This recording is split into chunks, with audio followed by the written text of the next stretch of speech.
ನಮಸ್ತೆ ಎಲ್ಲರಿಗೂ. ಇವತ್ತು ಒಂದು ಬ್ರೇಕ್ಫಾಸ್ಟ್ಗೆ ಮಾಡುವಂತಹ ಹೆಲ್ತಿಯಾಗಿರುವಂತಹ ವಿಟಮಿನ್, ಪ್ರೋಟೀನ್ ಎಲ್ಲ ಇರುವಂತಹ ಒಂದು ಚಪಾತಿಯನ್ನು ಇವತ್ತು ಹೇಳ್ತೀನಿ. ಅದು ಎಲ್ಲರ ಮನೇಲಿ ಮಕ್ಕಳಿದ್ದ ಮನೇಲಿ ಅದೊಂದು ಸಮಸ್ಯೆ. ತರಕಾರಿ ತಿನ್ನಲ್ಲ, ಹಣ್ಣುಗಳು ತಿನ್ನಲ್ಲ, ಡ್ರೈ ಫ್ರೂಟ್ಸ್ಗಳನ್ನ ತಿನ್ನೋದಿಲ್ಲ. ಇವೆಲ್ಲ ಒಂದೊಂದು ಮನೇಲಿ ಸಮಸ್ಯೆಗಳು. ಒಂದು ಮಕ್ಕಳು ತಿಂದರೆ ಇನ್ನೊಂದು ಮಕ್ಕಳು ತಿನ್ನೋದಿಲ್ಲ. ಅದೊಂದು ಸಮಸ್ಯೆ ಎಲ್ಲರ ಮನೆಗಳಲ್ಲೂ ಇರುತ್ತೆ.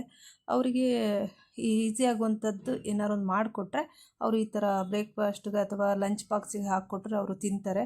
ಅದು ಆ್ಯಕ್ಚುಲಿ ನಾವು ಆಚೆಯಿಂದ ತಂದು ಆ ಕ್ರೀಮು ಈ ಕ್ರೀಮು ಬಳಸೋದಕ್ಕಿಂತ ಮನೇಲೇ ಇರುವಂತಹ ನೈಸರ್ಗಿಕವಾಗಿ ಎಲ್ಲ ಸಿಗುವಂಥದ್ದನ್ನು ಚೆನ್ನಾಗಿ ಉಪಯೋಗ ಮಾಡಿಕೊಂಡ್ರೆ ಮಕ್ಕಳು ಹೆಲ್ತಿಯಾಗಿರ್ತಾರೆ ಅಂತ ಹೇಳೋಕ್ಕೆ ಇಷ್ಟಪಡ್ತೀನಿ. ಯಾರೆಲ್ಲ ನನ್ನ ಚಾನಲ್ಗೆ ಸಬ್ಸ್ಕ್ರೈಬ್ ಆಗಿಲ್ಲ ಸಬ್ಸ್ಕ್ರೈಬ್ ಮಾಡ್ಕೊಳ್ಳಿ, ಆದಷ್ಟು ಶೇರ್ ಮಾಡಿ. ಹೆಲ್ತಿ ಬ್ರೇಕ್ಫಾಸ್ಟ್ ಇದು ನಮ್ಮ ಮನೇಲಿ ನನ್ನ ಮಗಳು ಕೂಡ ಹೀಗೆ ಒಂದು ಚೂರು ಕೂಡ ಡ್ರೈ ಫ್ರೂಟ್ಸ್ ಆಗಲಿ, ಹಣ್ಣುಗಳಾಗಲಿ, ದ್ರಾಕ್ಷಿ ಹಣ್ಣು, ಪೊಮಗ್ರೆನೇಟ್ ಬಿಟ್ಟು ಮತ್ತೆ ಯಾವುದೂ ಇಷ್ಟಪಟ್ಟು ತಿನ್ನೋದಿಲ್ಲ. ಅವಳು ಆರೆಂಜ್ ಒಂದು ತಿಂತಾಳೆ, ಅದು ಬಿಟ್ಟು ಮತ್ತೆ ಯಾವುದೂ ತಿನ್ನೋದಿಲ್ಲ. ಡ್ರೈ ಫ್ರೂಟ್ಸ್ ಅಂತೂ ಒಂದು ಹಾಕಿ ಕಳಿಸಿದ್ದು ವಾಪಸ್ ಹಾಗೆ ಬಂದುಬಿಡತ್ತೆ. ಸೊ ನಾನು ಕೂಡ ತುಂಬ ಟ್ರೈ ಮಾಡಿದ್ದೀನಿ ಅವಳಿಗೆ ಹೆಲ್ತಿ ಫುಡ್ನ ತಿನ್ಸಕ್ಕಂತ ಹೇಳ್ಬಿಟ್ಟು. ಆದರೂ ಅವಳು ಹೆಲ್ತಿಯಾಗಿದ್ದಾಳೆ, ಇಮ್ಯುನಿಟಿ ಪವರ್ ಕೂಡ ಇದೆ. ಆದರೆ ಅವಳು ತುಂಬ ಉದ್ದವಾಗಿ ಬೆಳೆದಾಳೆ. ಅವಳ ಏಜ್ಗಿಂತ ಜಾಸ್ತಿನೇ ಹೈಟ್ ಇದ್ದಾಳೆ.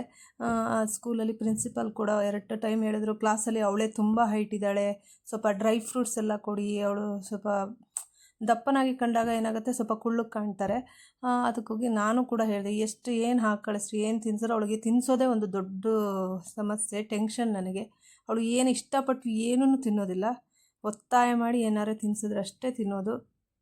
ಮುದ್ದೆ ಮಾಡಿದ್ರೂ ತಿನ್ನಲ್ಲ, ಏನು ಮಾಡಿದ್ರೂ ಕೂಡ ತಿನ್ನಲ್ಲ. ನಾನು ಡ್ರೈ ಫ್ರೂಟ್ಸು ಪೌಡ್ರುಗಳನ್ನು ಕೂಡ ಮಾಡಿ ಅದನ್ನು ಕಲಿಸ್ಬಿಡೋ ಕೂಡ ಕೊಟ್ಟೆ, ಅದೂ ತಿನ್ನಲಿಲ್ಲ. ಒಟ್ಟು ಮುದ್ದೆ ಮಾಡಿದ್ರೆ ಅದೇ ಡ್ರೈ ಫ್ರೂಟ್ಸ್ದು ಮುದ್ದೆ ಮಾಡ್ತಾರಲ್ಲ ಇವಾಗ, ಮೆಂತ್ಯ ಮುದ್ದೆ ಮಾಡ್ತಾರಲ್ಲ, ಅದರಲ್ಲಿ ನಾನು ಒಂದು 18ರಿಂದ 20 ವೆರೈಟೀಸ್ ಕಾಳುಗಳನ್ನು ಹಾಕಿ ನಾನು ಮೆಂತ್ಯ ಹಿಟ್ಟನ್ನು ಮಾಡಿ ಇಟ್ಕೊಂಡಿದ್ದೀನಿ. ಆ ಮೆಂತ್ಯ ಹಿಟ್ಟಲ್ಲಿ ಇವತ್ತು ಚಪಾತಿನ ಮಾಡಿಕೊಟ್ರೆ ಅವಳಿಗೆ ಚಪಾತಿ ಇಷ್ಟ ಆಗುತ್ತೆ, ಇಲ್ಲ ಪೂರಿ ಮಾಡಿದ್ರೆ ಇಷ್ಟ ಆಗುತ್ತೆ. ಸೊ ಅದಕ್ಕೆ ಕಾಳು ಪಲ್ಯ ಇಷ್ಟ ಆಗುತ್ತೆ ಅಂತ ಹೇಳ್ಬಿಟ್ಟು ಇವತ್ತು ಮಾಡಿದ್ದೀನಿ. ಇದರಲ್ಲಿ ಹೆವಿ ಪ್ರೋಟೀನ್ಸ್, ವಿಟಮಿನ್ಸ್ ಎಲ್ಲದೂ ಇದೆ.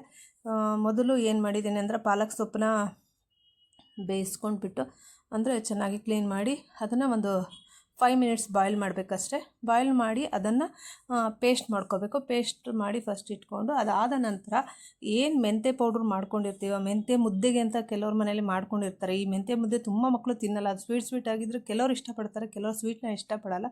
ಖಾರದ ಜೊತೆ ತಿನ್ನೋಕೆ ಅದನ್ನು ಇಷ್ಟಪಡಲ್ಲ. ನನ್ನ ಮಗಳಂತೂ ಮುದ್ದೆ ತಿನ್ನೋಕೆ ಇಷ್ಟಪಡಲ್ಲ. ನಮ್ಮ ಮನೇಲಿ ರಾಗಿ ಮುದ್ದೆ ಇರ್ಬೋದು, ಮೆಂತ್ಯ ಮುದ್ದೆ ಇರ್ಬೋದು, ಏನು ಮುದ್ದೆ ಆದರೂ ಅಷ್ಟೇ. ನಾವು ಸ್ವಲ್ಪ ಮಲೆನಾಡು ಸೈಡವರು ಆದ್ದರಿಂದ ನಾವು ರೈಸ್ ಐಟಮ್ ಜಾಸ್ತಿ ತಿನ್ನೋದು, ಅದು ಅಭ್ಯಾಸ ಆಗಿಬಿಟ್ಟಿದೆ.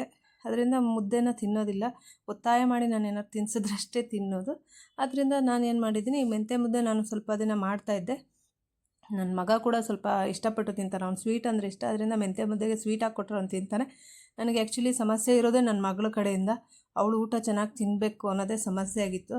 ಅದಕ್ಕೆ ಏನು ಮಾಡೋದು ಅಂತ ಹೇಳ್ಬಿಟ್ಟು ಅದೊಂದು ಟ್ರಿಕ್ಸ್ ಯೂಸ್ ಮಾಡಿಬಿಟ್ಟು ಮೆಂತ್ಯ ಮುದ್ದೆಗಂತ ಏನು ಹಿಟ್ಟು ಮಾಡಿದ್ದೀನೋ ಆ ಹಿಟ್ಟಿನಲ್ಲಿ ಒಂದು ಎಲ್ಲ ಡ್ರೈ ಫ್ರೂಟ್ಸ್ಗಳಿರ್ಬೋದು, ಕಾಳುಗಳಿರ್ಬೋದು, ಬೇಳೆಗಳಿರ್ಬೋದು, ರಾಗಿ, ಮೆಂತ್ಯ, ಗೋಧಿ, ಅಕ್ಕಿ, ಆಲ್ಮಂಡು, ಒಟ್ಟು ಒಂದು 17-18 ಥರದ್ದೇನೆ ಜಾಸ್ತಿನೇ ಹಾಕಿದ್ದೀನಿ. ಎಳ್ಳು ಕೂಡ ಸೇರಿಸಿ ಎಲ್ಲದನ್ನು ಹಾಕಿ ಅದನ್ನು ಮೆಂತ್ಯ ಹಿಟ್ಟನ್ನು ತಿಂಗಳಿಗಾಗಷ್ಟು ನಾನು ಮಾಡಿಸಿ ಇಟ್ಕೊಂಡ್ಬಿಡ್ತೀನಿ. ಆ ಮೆಂತ್ಯ ಹಿಟ್ಟನ್ನು ಉಪಯೋಗಿಸ್ಕೊಂಡು ಅದ್ರ ಜೊತೆಗೆ ಸ್ವಲ್ಪ ಗೋಧಿ ಹಿಟ್ಟನ್ನು ಮಿಕ್ಸ್ ಮಾಡಿ, ಮತ್ತು ಅದ್ರ ಜೊತೆ ಪಾಲಕ್ ಸೊಪ್ಪು ಆದಷ್ಟು, ಮತ್ತು ಸ್ವಲ್ಪ ಎಳ್ಳು, ಸ್ವಲ್ಪ ಬಿಳಿ ಎಳ್ಳು, ಪ್ಲಸ್ ಸ್ವಲ್ಪ ಜೀರಿಗೆ, ಉಪ್ಪು, ಇದಿಷ್ಟು ಹಾಕಿ ಚೆನ್ನಾಗಿ ಹಿಟ್ಟನ್ನು ಕಲಸಿಟ್ಕೊಂಡಿದ್ದೀನಿ. ಇದರಿಂದ ಅವಳಿಗೆ ಹೋಗುವಂತಹ ಈಗ ಮಕ್ಕಳಲ್ಲಿ ಏನು ವಿಟಮಿನ್ ಕೊರತೆ, ಆ ಕೊರತೆ, ಈ ಕೊರತೆ ಅಂತ ಇರುತ್ತೋ ಅದೆಲ್ಲ ಸಮಸ್ಯೆಗಳಿಗೂ ಅದು ಪರಿಹಾರ ಅಂತ ಅಂದ್ಕೊಂಡಿದ್ದೀನಿ. ಇದನ್ನು ವೀಕ್ಲಿ ಒಂದು ಸರಿ ಮಾಡಿದ್ರೆ ಮಕ್ಕಳಿಗೆ ಎಲ್ಲ ಪ್ರೋಟೀನ್ ಅಂಶಗಳು ಕೂಡ, ವಿಟಮಿನ್, ಪ್ರೋಟೀನ್ ಎಲ್ಲ ಸಿಗುತ್ತೆ ಇದರಿಂದ. ನನಗೆ ಅದೇ ಹೇಳಿದ್ನಲ್ಲ, ಒಂದು 2-3 ಐಟಮ್ ಮಾಡಿದ್ರೆ ಒಂದು ಚಾಯ್ಸ್ ಮಾಡ್ತಾಳೆ, ಅದನ್ನು ತಿನ್ನೋಕ್ಕೆ ಇಷ್ಟಪಡ್ತಾಳೆ. ಆದಷ್ಟು ಅವಳಿಗೆ ಏನು ಇಷ್ಟನೋ ಅದನ್ನೇ ನಾನು ಟ್ರೈ ಮಾಡ್ತೀನಿ. ಅದರಿಂದ ಇವತ್ತು ಕೂಡ ಅವಳಿಗೋಸ್ಕರ ಈ ಗಣೇಶನ ಕಾಳು ಬರುತ್ತಲ್ಲ, ಆ ಕಾಳು ಪಲ್ಯ ತುಂಬ ಇಷ್ಟ ಅವಳಿಗೆ, ಮಸಾಲೆ ಹಾಕಿ ಮಾಡಿದ್ರೆ. ಅದಕ್ಕೋಸ್ಕರ ಈ ಚಪಾತಿ ಜೊತೆಗೆ ಆ ಕಾಳು ಪಲ್ಯನ ಕೂಡ ಮಾಡಿದ್ದೀನಿ. ಅದ್ರ ಜೊತೆಗೆ ಹೀಗೆ ಕಾಳನ್ನ ಬೇಯಿಸಿಟ್ಕೊಂಡು ಅದ್ರ ಜೊತೆ 1-2 ಪೊಟ್ಯಾಟೊ ಹಾಕಿದ್ದೀನಿ. ನನ್ನ ಮಗನಿಗೆ ಪೊಟ್ಯಾಟೊ ಇಷ್ಟ, ಸೊ ಪೊಟ್ಯಾಟೊ ಹಾಕಿದ್ದೀನಿ. ಅದಕ್ಕೆ ಏನು ಮಾಡ್ತೀನಿ ಅಂದರೆ, ಈ ಚಪಾತಿ ಹಿಟ್ಟೇನು ಕಲಸಿಟ್ಟಿದ್ದೀನೋ ಅದ್ರ ಜೊತೆಗೆ ಈ ಆಲೂಗಡ್ಡೆನ ಬಿಡಿಸ್ಬಿಟ್ಟು ಅದನ್ನು ಸ್ವಲ್ಪ ಸ್ವಲ್ಪ ಸಣ್ಣ ಸಣ್ಣ ಉಂಡೆಗಳನ್ನಾಗಿ ಮಾಡಿಟ್ಕೊಂಡು ಆ ಚಪಾತಿ ಮಧ್ಯದಲ್ಲಿಟ್ಟು ಲದ್ದಿಸ್ಬಿಟ್ಟು ಚಪಾತಿನ ತುಪ್ಪದಲ್ಲಿ ಬೇಯಿಸ್ತೀನಿ. ಆವಾಗೇನಾಗುತ್ತೆ ತುಂಬ ಹೆಲ್ತಿ ಫುಡ್ಡು, ತುಂಬ ಹೀಟ್ ಕೂಡ ಆಗೋಲ್ಲ. ತುಪ್ಪ ಸ್ವಲ್ಪ ತಂಪಾಗಿರೋದ್ರಿಂದ ಈಗ ನಾವು ಹಾಕಿರೋ ಗೋಧಿ ಇರ್ಬೋದು, ಕಾಳುಗಳಿರ್ಬೋದು, ಎಲ್ಲವೂ ಸ್ವಲ್ಪ ಈ ವೆದರ್ಗೆ ಹೀಟ್ ಅನಿಸುತ್ತೆ. ಸೊ ಅದಕ್ಕೋಸ್ಕರ ಏನು ಮಾಡಬೇಕು, ಸ್ವಲ್ಪ ತುಪ್ಪನ ಜಾಸ್ತಿ ಯೂಸ್ ಮಾಡಿದಾಗ ಏನಾಗುತ್ತೆ, ಅದು ಎರಡು ಸಮನಾಗಿ ಮೇಂಟೈನ್ ಆಗುತ್ತೆ. ಇವಾಗ ಹೀಟ್ ಆಗೋದಾಗಲಿ, ಚಪಾತಿ ತಿಂದಾಗಲೂ ಹೀಟ್ ಅಂತಾರೆ, ಕೆಲವರು ಮೋಷನ್ ಆಗಲ್ಲ ಅಂತಾರೆ. ಆ ಥರ ಎಲ್ಲ ಆಗೋ ಸಮಸ್ಯೆಗಳು ಕಡಿಮೆ ಆಗುತ್ತೆ. ಈ ಆಲೂಗಡ್ಡೆನೂ ಕೂಡ ಹೀಟ್ ಇರುತ್ತೆ, ಬಿಸಿಲುಗಾಲದಲ್ಲಿ ಜಾಸ್ತಿ ಯೂಸ್ ಮಾಡೋಕ್ಕಾಗಲ್ಲ. ಮಕ್ಕಳಿಗೆ ಇಷ್ಟವಾದ ಪದಾರ್ಥ ಅಂದರೆ ಆಲೂಗಡ್ಡೆ. ಮತ್ತು ಬೇರೆ ಯಾವ ತರಕಾರಿಗಳನ್ನ ಕೊಟ್ಟರು ಮಕ್ಕಳು ತಿನ್ನಲ್ಲ. ನಮ್ಮ ಮನೇಲಂತೂ 90% ತಿನ್ನಲ್ಲ ತರಕಾರಿಗಳನ್ನು. ಅವ್ರಿಗೆ ಈ ಥರ ನಾನು ಬೀಟ್ರೋಟು, ಕ್ಯಾರೆಟು ಏನೇ ನಾನು ತುಂಬ ವೆರೈಟೀಸ್ ಹಾಕಿದ್ದೀನಿ, ಎಲ್ಲದನ್ನು ರುಬ್ಬಿಬಿಟ್ಟೇ ಹಾಕ್ತೀನಿ. ಆವಾಗ ಏನಾಗುತ್ತೆ, ಅದು ಟೇಸ್ಟು ಸಿಗುತ್ತೆ, ಅವ್ರ ಹೊಟ್ಟೆಗೂ ಹೋಗುತ್ತೆ. ಅದೊಂದು ಟ್ರಿಕ್ಸ್ ನನಗೆ. ಇಲ್ಲಾಂದರೆ ಆದಷ್ಟು ಏನೇನು ರುಬ್ಬಿ ಹಾಕುವಂಥ ಸೊಪ್ಪುಗಳು ಅಷ್ಟೇ, ಪಲ್ಯ ಮಾಡಿದರೆ ತಿನ್ನಲ್ಲ ನಮ್ಮ ಮನೇಲಿ.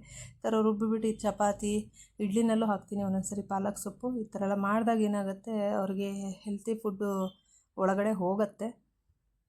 ಬಟ್ ಅವ್ರಿಗೆ ಊಟ ಇದನ್ನೆಲ್ಲ ಕೆಲಸ ಮಾಡಬೇಕಂದ್ರೆ ತುಂಬ ರಿಸ್ಕೇನೆ, ಈಸಿಯಾಗಿ ಎಲ್ಲವೂ ಆಗೋದಿಲ್ಲ. ಅವ್ರು ಹೆಲ್ತಿ ಫುಡ್ ಮಾಡೋಷ್ಟರಲ್ಲಿ ನಾವು ಸಖತ್ತಾಗಿ ಸುಸ್ತಿಡ್ದೋಗಿರ್ತೀವಿ. ಬಟ್ ನಾರ್ಮಲಿ ಮಾಡಬೇಕಲ್ವ, ಮಕ್ಕಳು ತಿಂದರೆ ನಮಗೆ ಸಮಾಧಾನ ಆಗಿರುತ್ತೆ. ಆ್ಯಕ್ಚುಲಿ ನನ್ನ ಮಗಳು ತುಂಬ ತೆಳ್ಳಗಿದ್ದಾಳೆ, ಬಟ್ ಇಮ್ಯುನಿಟಿ ಚೆನ್ನಾಗಿದೆ, ಸ್ಟ್ರಾಂಗ್ ಇದ್ದಾಳೆ, ಹೆಲ್ತಿಯಾಗಿ ಇದ್ದಾಳೆ. ಏನು ಎಕ್ಸಸೈಸ್ ಕೊಟ್ಟರು ಮಾಡ್ತಾಳೆ. ಬಟ್ ನೋಡೋಕೆ ಮಾತ್ರ ತೆಳ್ಳಗೆ 6 ಇಯರ್ಸ್ 7 ಇಯರ್ಸ್ ಆದರೂ ಕೂಡ ಒಂದು 5th ಸ್ಟ್ಯಾಂಡರ್ಡ್ ಓದೋರ ಥರ ಕಾಣ್ತಾಳೆ. ಯಾರು ನೋಡಿದರೂ 4th 5th ಕೇಳ್ತಾರೆ, ಆ ಲೆವೆಲ್ಗೆ ಇದ್ದಾಳೆ. ಅವಳ ಕ್ಲಾಸಲ್ಲಿ ಇರೋರೆಲ್ಲ ಪುಟ್ಟಗಿದ್ದಾರೆ, ಅವಳು ಭುಜಕ್ಕೂ ಕೂಡ ಬರೋಲ್ಲ, ಹಾಗಿದ್ದಾರೆ ಎಲ್ಲರೂ.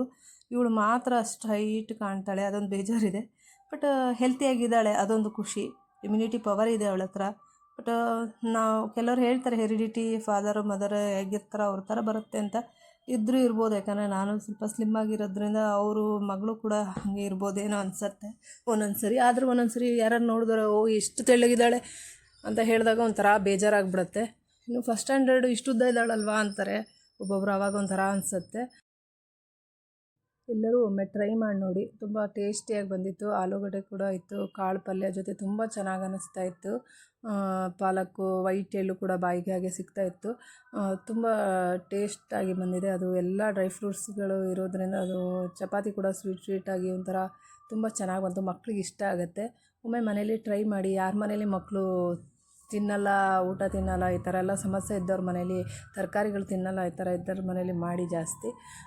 ಎಲ್ಲರಿಗೂ ಆದಷ್ಟು ಶೇರ್ ಮಾಡಿ. Thank you. ಎಲ್ಲರಿಗೂ ಒಳ್ಳೆಯದಾಗಲಿ.